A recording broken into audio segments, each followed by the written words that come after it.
How do you run a business with your spouse and still stay married? Eek. I don't know. Yeah. We almost didn't stay married because we were in a business together. Really? Yeah. I don't remember that part. So today we're going to talk about some tips around being in business with your spouse and still staying intimate, staying connected, still having that passion, even though you may be working 8, 10, 12 hours with them. Early on, right, when we first met, we actually went into business, straight into business together. I vowed before I had met Skylar that I would never go into business with a partner or a spouse ever again. Months later. Here we go, we're at it. Yeah. Started the business at Temecula, moved to San Diego, and we were working 8, 10, sometimes 12 hours a day together. Oh, morning to night. That's all we did. And we loved it. And so we actually had a great experience working together. Yes. And for the first probably year, right? Maybe 2 years. Oh, multiple years. Yep. Yeah. And then eventually we got to a point where we started to battle. Yep. We started to bump heads, and it started actually affecting some of our intimacy and our closeness because I felt like we were almost becoming just business partners instead of just a married couple, right? We'd work all day in the business, come home, talk about business, and then talk about business more, watch a movie, go to bed, right? Mm-hmm. Because we were just in it. So we want to talk about some things that you can do to avoid making your life all about business. And that's actually tip number 1. Do whatever you can do to avoid talking about business outside of the business hours, right? So if you're going on a date night, we actually made it a rule. Yeah. There's no talking about business on date nights. Even when we were excited about the business, we still avoided talking about business. It was so, I think I bought some cards at one point. We printed out stuff off the internet.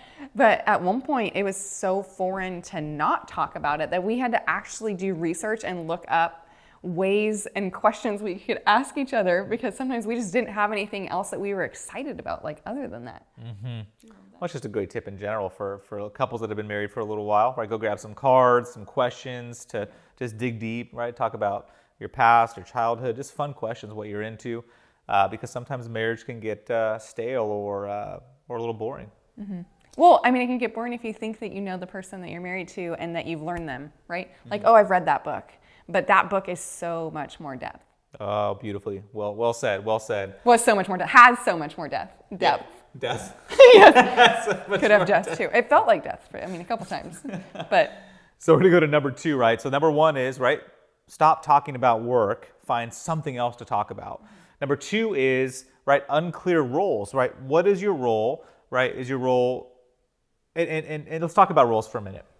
I mean, in our company, I feel like we both, for a while, when the company was small, it was easy for us to lead next to each other. But it began to create a lot of confusion as the company grew when someone would come to me and ask me a question, and I would give them one response, and then they would go to Skylar and ask him the exact same question, and they would get the exact opposite response. For the longest time, we thought we were similar. Like, we thought we executed the same way. We thought we were both driven, which we were. We were both driven, but we didn't execute the same way. So knowing what your role is will help you not have team confusion, because when they don't know what direction you're going because the two different partners operate differently and are going different places, it can create mass confusion within the organization. Yeah, and I think this is a great conversation because, right, who's leading, right? So we run into that with some of our graduates from Rise Up Kings, is their wives sometimes have kind of stronger personalities than they do, and so there's this battle that can happen, and that's where some of that role confusion comes into. Well, who's actually leading? The employees are confused, they're probably confused, they're battling it out trying to see who's actually in charge. I believe that was us in the beginning too. It's funny, when you said that, I was like, oh my gosh, we were both leading. We were trying to both be the one in charge in the beginning. Yeah. I had to back down, man. Yeah, you're a tough one for sure. No, I just didn't know any other way, but it really created a lot of conflict. I mean, at one point, we had a consultant come into the company because we wanted to grow the company, and we made a rule that I couldn't talk to Skylar directly. Like, I was not allowed. He said, oh, if you have something you want to talk about, you can just email me. And I'm like, yeah, we got to the point where I actually had Jessica email me specific things because she would pick apart stuff, right? And we'll go into that in the next point. But get clear on who's actually leading in the business. So choose a leader. Yeah. Choose a leader who is going to be the main leader leading the company, right? Ultimate decisions are ran through this person, and who is going to be under them as far as role and hierarchy goes. But even role, like on a deeper level, is knowing each other's strengths, right? Because when we both tried to have all hands in all companies, Which is point number 3. Go ahead. Yep. and we didn't play to each other's strengths and actually design our roles off of each other's strengths, there was confusion because you would do one thing in your way. Like Skylar tends to do extremely well with big picture stuff, with big vision, with planning, taking the company to the next level, changing the culture of a company, doing all that. But then when he goes to execute something that's very detailed, he does it about 80%. And I'm the exact opposite. So knowing that about each other and putting me in a place where I can handle details and I can support you on the details, and me not expecting you to handle those details was critical in our transition because we do things differently. Yeah, and that's so point number 3 is really really appreciating the strengths of the other person, right? So you can get clarity based on your strengths. There's some personality assessments. You can do some DISC personality profiles, which you'll get a lot of insight into who's better at what, and then you get clarity on who's going to be leading that company and taking the company to the next level. And so once you do get clear on that, stepping back and saying, okay, cool, so these are our strengths, we're different, right? And learning to appreciate each other's differences. Like Jessica mentioned, right, I'm more of a visionary. I can execute at a high level for big picture type things, planning, moving resources, people around, like going in and making big change or coming up with some amazing strategic initiatives. Jessica is great at executing and the details in between all of those. Like she's incredibly good at details, more than my brain. She can remember more things than I can. It just is what it is. And so we would constantly battle. She would constantly remind me of all of the things that I was missing and the details that are missing, because to her, that's the most important part of the business, is those details. To me, the most important part of the business is hiring this key new person that's going to help scale the company. It's not that, right, that I missed a check mark on one of our contracts or something like that. So I've had to learn to improve details, but eventually she sat down and she said, hey, you know what? I actually love, she realized, like, Skylar, you actually could, it's a double-edged sword. You can't be, for you to be very detailed on every single piece would take away from your ability to think big picture also. So it's a double-edged sword. But I think that you shored that up by actually tracking and having metrics. I think that's point number 4. Like, take the stress off the person and have set metrics that you're tracking, have set outcomes, because once you started tracking everything, then there weren't details that were being missed because we knew what was happening, and then someone was assigned to that or someone had to handle it. Yep. And tracking and having set KPIs in our company took so much of the unknown out of it. I think in the beginning, when you're just growing, money is a big deal and cash flow is a big deal. But all we ever did was look at a P&L. You know, every once in a while, we're like, okay, there's money in the bank. Like, we judged our success in our business based on us having money in the bank, not actually knowing if we were profitable that month. Yep. Right? Because we don't get paid for a while on some of our jobs. And we were very immature with how we ran our business in the very beginning. But once you put those things in place and you gave us a groundwork to run off of, then I didn't have to be so nitpicky about all the details because I knew, okay, we're profitable or we're not profitable, and this is what we're going to do about it. Mm-hmm.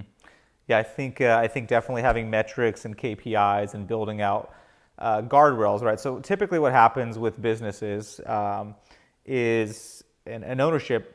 The owner's either more of a visionary, big picture thinker or more operationally focused, right? More focused on operations and executing and the details. And so I'm more of a big picture thinker, even though, right, I've learned and I've had to get very good at details. So I'm incredibly detailed now. It's taken me years to start to develop that skill because I've realized how important it is.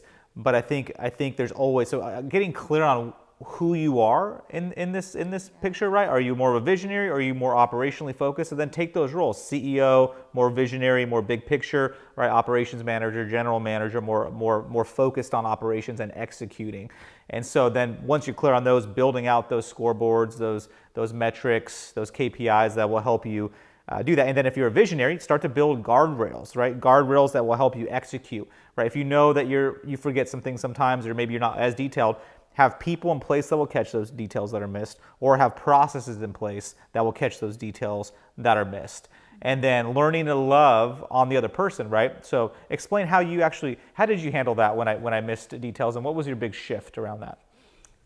I just had to become okay that we're different, right? I somehow had this unconscious way of being that I expected you to be like me. Like I just had unrealistic expectations that we were going to do things the same way and that my way was right.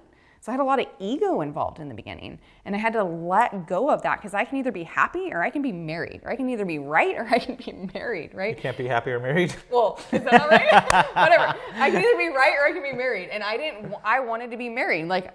Something had to change because I was creating a lot of conflict.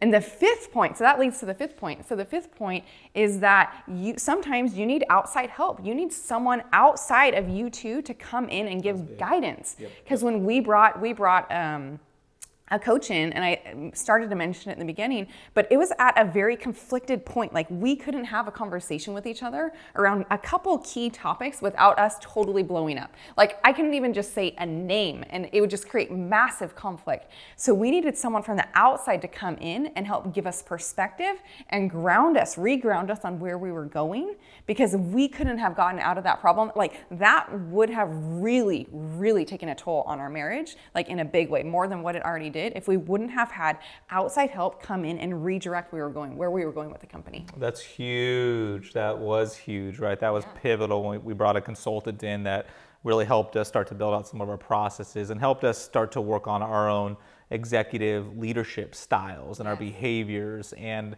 our communication, how we showed up with the team, like really dove deep into how we were showing up as the leaders of the company, and then also allowed us to work out our partnership differences and give us some space to have a third party that could be involved and kind of almost mediate. And it wasn't that bad where they were mediating, but they were helping to, right, this guy was helping to point us in the right direction of where we could both be focused on, instead of focusing on our weaknesses or what we didn't like and the different styles or where we thought we should go. But he was actually guiding and saying, no, actually, this is where you guys should go. Let's all work together as a team.